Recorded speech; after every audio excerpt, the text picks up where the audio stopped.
morning. I realised that it's very warm, and also Joe Root is batting right now, so I'm competing with one of the greats. Um, what I'd like to do really is keep it very informal and just talk through the outline and the rationale for the book that I've written and which is coming out in about 6 weeks. And that book is called Windrush Cricket, with the inevitable academic colon, Imperial Culture, Caribbean Migration, and the Remaking of Post-War England. So it's a book which is, speaking to at least two audiences, but I hope to bring those audiences together to some extent and have them engage in a degree of conversation. So it's obviously a book about the history of a sport, but it's very much a book about the history of Britain's empire, of how central cricket was to imperial culture and the projection of a particular form of Englishness overseas. And the way that that game and modus operandi was imbibed and reworked by colonized people. So anybody who's read C.L.R. James's Beyond the Boundary will have had, an incredible sort of insight into the workings of what Edward Said later called cultural imperialism. There are three main reasons why I wrote this book. There are other sort of biographical reasons, but I won't go into those. I'll try to stick to the sort of academic side of things, as it were. And the first reason, and I outline these reasons as boundaries, I call them boundaries that exist in the field, as it were, is somewhat paradoxically C.L.R. James himself. Now, I'm going to get into quite a lot of trouble, I think, over the next few months, because C.L.R. James tends to be venerated in the field of post-colonial studies, literature, imperial history generally. And I'm arguing, I think, somewhat provocatively, and obviously it's not possible to evidence this perfectly, but I'm arguing that people tend to cite James, particularly in the context of cricket, more than they actually read him. So pretty much every book that you come across, which is about Black British history, post-colonialism, etc., you will find C.L.R. James in the index. You will find a reference to that wonderful book, Beyond the Boundary. But when you read on, or if you just look at the context within which it's cited, it becomes somewhat evident that there isn't a great deal of substantive engagement with it, shall we say, but it's noted that it's a canonical book and it's there. My argument is that James has superbly analysed and narrativized the way in which cricket was the product of a particular cultural historical conjuncture, to put it that way. That he talks about the way in which kind of cricketing genius emerges out of specific historical conditions. And I have no argument with that. In fact, I kind of agree with it. But what James does, I think, in Beyond a Boundary, and certainly through his later career, is consistently valorize the ascendancy of West Indies cricket as the expression of a form of cultural genius, frankly, with which, again, I agree, but ignored the much more complex and ambiguous and ambivalent situation that the post-colonial diaspora finds itself in.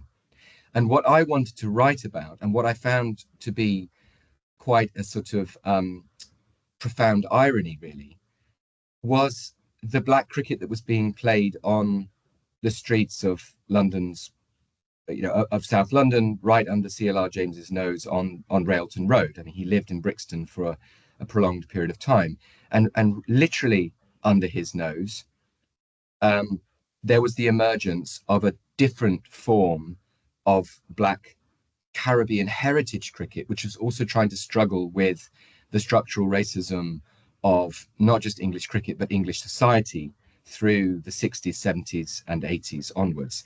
And I don't want to blame, it's not about blaming or reproaching, but I found that to be a pretty serious shortcoming frankly. And I was also kind of surprised the more I thought about it, that colleagues of mine and others who write about Black British history didn't really sort of notice that paradox and hadn't paid any kind of attention to it. So boundary one is James himself, that James's emphasis is so strongly on the greats of West Indies cricket. You know, right through the 80s and the 90s, he's still writing about Worrell, Sobers, Clive Lloyd, and so on, and all again for good reason. But is missing the complexity of the diasporic experience. So I wanted to grasp that. The second boundary is related to that, and that's the sort of emphasis on national frameworks of analysis. So I have to keep telling people when I say I've written this book, it's coming out, that it's not a book about West Indies cricket. It's not a book about international cricket competition. It's very much a book about the post-war British condition, but I typically use the term England because it's in England's urban spaces that Black Caribbean migrants have settled and are playing the game and setting up clubs for themselves. And the third boundary is the field of Black British history itself. So again, I'm going to kind of, I'm probably going to get some degree of criticism for this, but I am arguing that it's not only the case that sport still isn't considered to be the proper domain of the historian, but that there are some very particular dominant narratives in the writing of Black British history. If I can put it this way, and this is the slightly provocative rendering of it, there's a tendency perhaps to somewhat fetishize left-wing radical protest, which gives it a sort of outsized presence in the historiography of post-war Britain. As one colleague put it to me sympathetically to my argument, he said, if you read the historiographies, it's as if all Black British people do after 1945 is read Marx and go on protest marches. More down to earth, and I think more meaningfully, really, one of my oral history interviewees, who I spoke to very early on and gave me the kind of encouragement, as it were, to pursue the project, said that when he looks at documentaries on BBC about what is post-war Black Britain, or reads the literature, he said, I don't recognize myself, my family, or anything that we have done in those representations, because again, as I say, it tends to really strongly emphasize anti-racism, Black Panthers, these types of characters. And I have to say, many times, and keep reiterating that is all an incredibly important part of the story of post-war Black Britain, but it's just not the whole story. And in that sense, we go back many decades in the historiography to early reviews, for example, of Peter Fryer's book Staying Power, an iconic book in Black British history, in which he says pointedly in the first sentence, there were Black people in England at the time of the Romans. So in other words, there's a Black presence long before the Anglo-Saxons came, and so on and so on and so forth. Trevor Phillips, controversial character these days, wrote a review of that book in 1984 and published it in the Times, in which he said, I'm paraphrasing, is it the case that the only thing Black British people do is resist racism? Tell us about the other things that we do. So the other things that they do, I'm arguing, are not just play cricket, but establish cricket clubs that then constitute the absolute cornerstones of social and cultural life. So cricket is not an incidental pastime or recreational activity, and it's not just a colonial inheritance. Cricket is, and this is kind of my leading argument, as it were, what allows and enables Black people to put down roots in England and build community. The parallel institution alongside the club, and often they are actually literally intertwined with each other, is the church. And the church is the other thing that nobody writes about in terms of Black British literature, historiography. Probably I would argue for similar reasons. I guess what I'm saying is that sport and religion are underexplored areas of social and cultural life. And I think that's partly because of the intellectual proclivities of um, the formal academic history writing profession. So three boundaries: James, national frames, and the literature on Black British history itself. So to try and demonstrate the significance of cricket for Windrush and settlement, I have to first go back to the imperial legacies. And so in the second chapter, after this sort of long introduction where I explain the context, I go into the origins of cricket in the Caribbean. And I guess there I'm specifically trying to tease out the fact that cricket was um, an incredibly important kind of lingua franca for empire. Cricket was a code of imperial Britishness that was simultaneously oppressive and hierarchical, around which racial structures were built, but also enabled colonized people to obtain a certain kind of social status and currency within the framework of empire. So it's doing two things at the same time. There's an extensive literature, as I'm sure you all know, on the history of Caribbean cricket and the origins, the social origins of cricket in the Caribbean. People like Hilary Beckles are at the forefront of that kind of literature, so I don't need to kind of reiterate that. But I draw upon the literature which you may be familiar with, the sort of so-called New Imperial History, to look at the way in which cricket is a very strong and prominent conduit for racial stereotypes, starting particularly in the 1920s and 30s. And here I single out the work of Neville Cardus as being particularly significant in that space. So Cardus, as I'm sure you know, is considered to be a sort of doyen of cricket writing. It's been said that he wasn't simply a cricket writer, but he actually invented the genre. People have different kinds of views about him. Some quarters he's somewhat venerated, in others he's criticized as being a kind of charlatan who made things up half the time. The reports on matches that didn't turn out the way he'd written them up, but hey, he wrote them up much more interestingly and with much more grace and style than others. But what we find in Cardus's writing, and here I've gone into a sort of, I wouldn't call it a literary analysis, but just an analysis of the language that he's using, is this simultaneous kind of glorifying of the Black Caribbean cricketer, particularly and most prominently Leary Constantine, describing him in these really kind of outlandish terms in terms of his abilities as a cricketer, his physical prowess, his qualities generally as both a bowler and a batter. But all the while, this is couched in a highly racialized language, and I think overtly racist language at times. I'm not here to write a book which is sort of calling out historical racism, because I think that's not necessarily a particularly fruitful line of inquiry.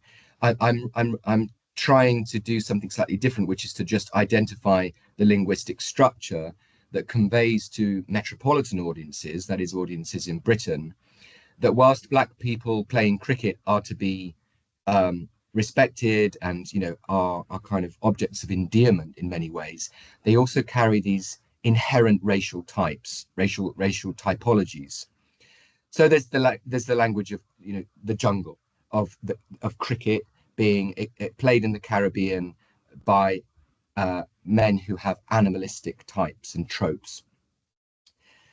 He uses the highly offensive racial term coon for Constantine in the 1920s, which actually, having said I don't want to sort of call out historical racism, I mean he knew very well as a music critic in his other life that that word was being used in the, again, historically I'm using this term, the nigger minstrels, that these were deeply offensive, that these were conveying profoundly racist stereotypes to audiences in Britain in the 1920s. So I don't think there's any kind of innocence on Cardus's part there, despite the fact that Duncan Hamilton, Cardus's recent biographer, has said basically that Cardus was just sort of quite naive and didn't really get all of that stuff. I don't really buy that. But more importantly, if Cardus was the inventor of a genre, he was also the purveyor of strong and extensive racial stereotypes about black people playing cricket. That's a big part of the imperial inheritance. But it also, as I've said, somewhat paradoxically, positions the Caribbean and the Black West Indian in a somewhat elevated social position compared to Black Africans. And that's one of the difficult and complex points that I'm trying to make, that anti-Black racism is not a simple monolith during this period, and probably never was, and probably doesn't remain so even today.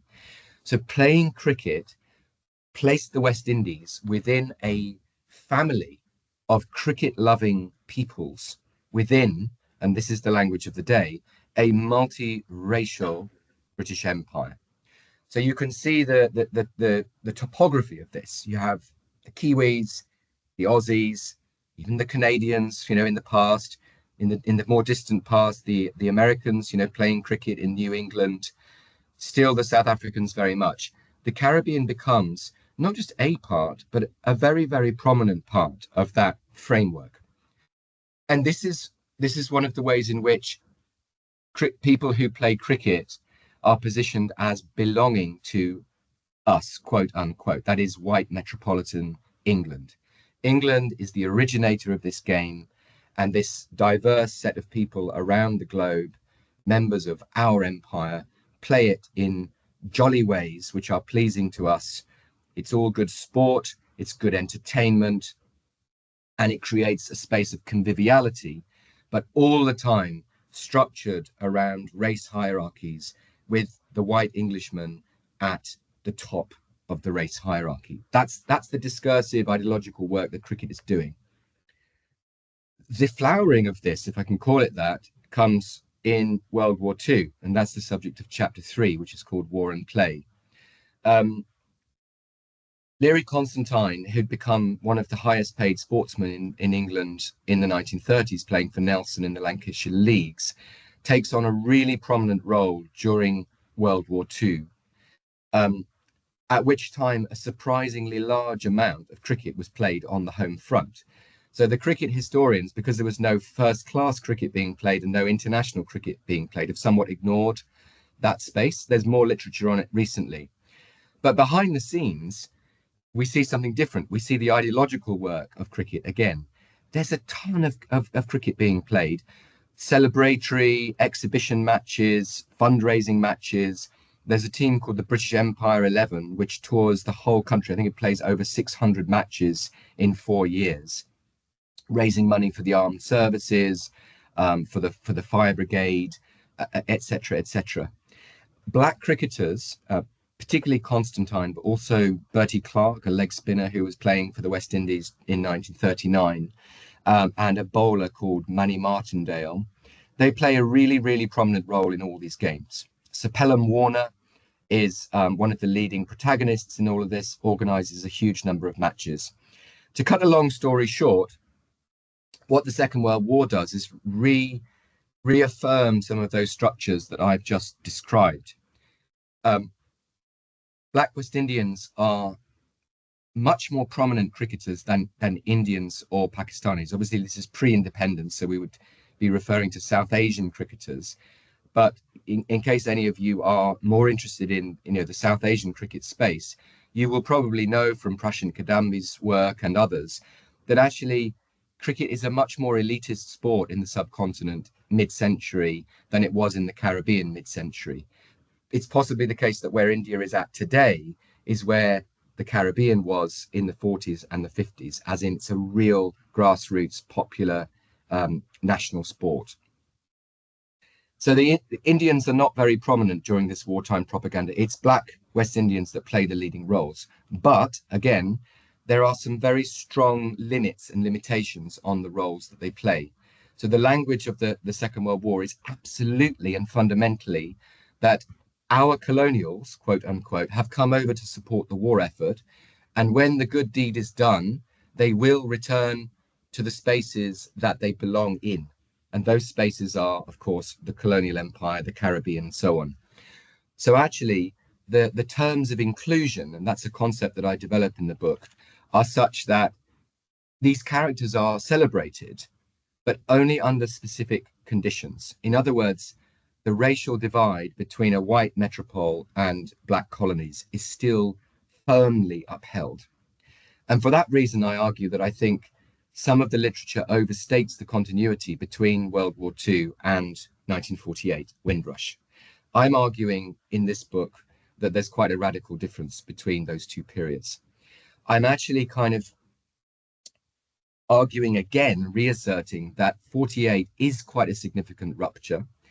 It is a new departure in post-war British history, because a lot of those characters that come over, some of them have seen wartime service, but the main emphasis by 45 was for the British authorities to repatriate black workers who'd come over during the war. There wasn't this idea that, oh, you've served during the Second World War, so therefore, you should stay. That was not the official line.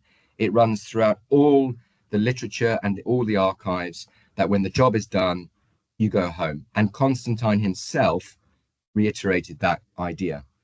So the Windrush arrivals, and shall we say the Windrush generation, are indeed those pioneers and entrepreneurs.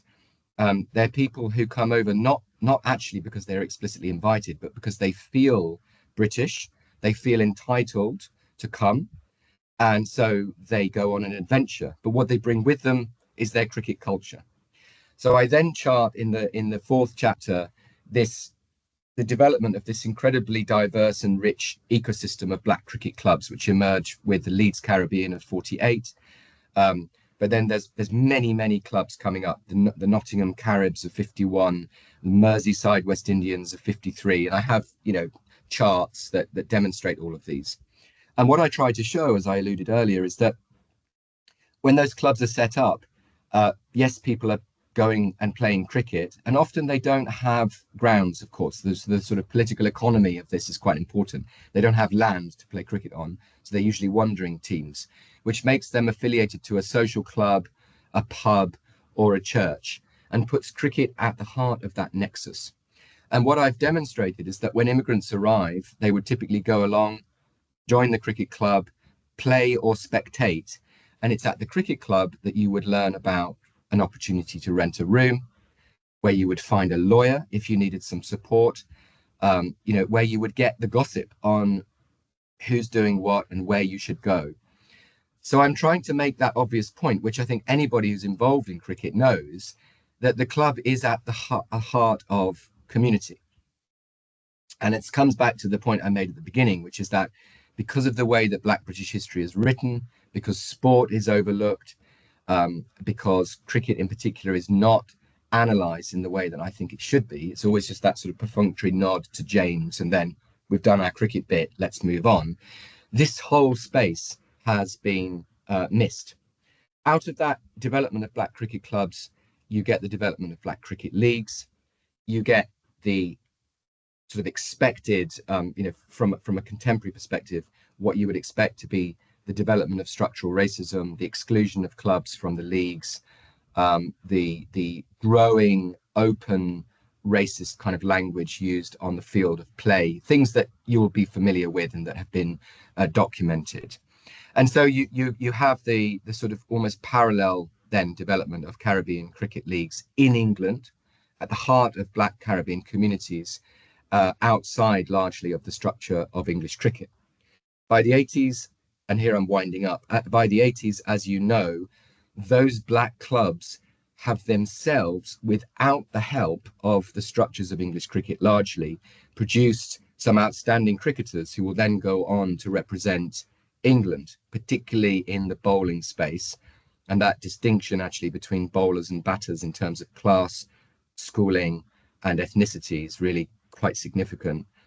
And that then comes up against a much wider kind of what I call a kind of crisis of Englishness in the 1990s, in which debates about immigration, debates about decline of England and Britain in the world, and debates about cricket and England's pretty woeful performance on the actual field of play in the 90s, all kind of coalesce, leading to a real exacerbation of anti-black racism in English cricket. The denouement of that is, I think, to be seen in the ECB's, I think, callous indifference to the plight of the Haringey Cricket College in 1997, in which I think you could, I kind of argue that the ECB is really implicit in its demise. I know for a fact that Haringey was literally begging the ECB for something like £8,000 to £10,000 to tide it over a particular period of time, and Lord Maclaurin and the others at on the board of the newly founded ECB didn't care at all. I mean, the indifference is striking, to the point where you could offer up different interpretations of why they were quite so concerned not to help. The ECB's first document, Raising the Standard, which was published in 1997, is a document whereby, if you'd landed from outer space and to try to find out what is this game called cricket that people play in this country, if you read it, you would not know that there was anything like ethnic minority cricket played in England. It doesn't exist. And I think that's not just circumstantial. I think that we've reached a point by the mid-90s where anti-black racism in cricket had become so profound. You can see that in the experiences of people like Devon Malcolm when they sued Wisden, Cricket Monthly, for defamation and so on. It had become an incredibly kind of profound structural problem in English cricket, as I'm arguing, with very deep historical roots. That's a kind of quick summary of some of the book. I go on to talk a lot more about cricket in urban spaces and the next generation, and I have some interviews with Ebony Rainford Brent and others who are playing grassroots cricket in not just a London book, by the way. It's very much about Bristol, Leeds, Nottingham, Manchester. But that's the kind of framework that I'm working in. And yeah, thank you. I'm happy to take questions. Sorry, I've gone on a little bit too long there, Philip.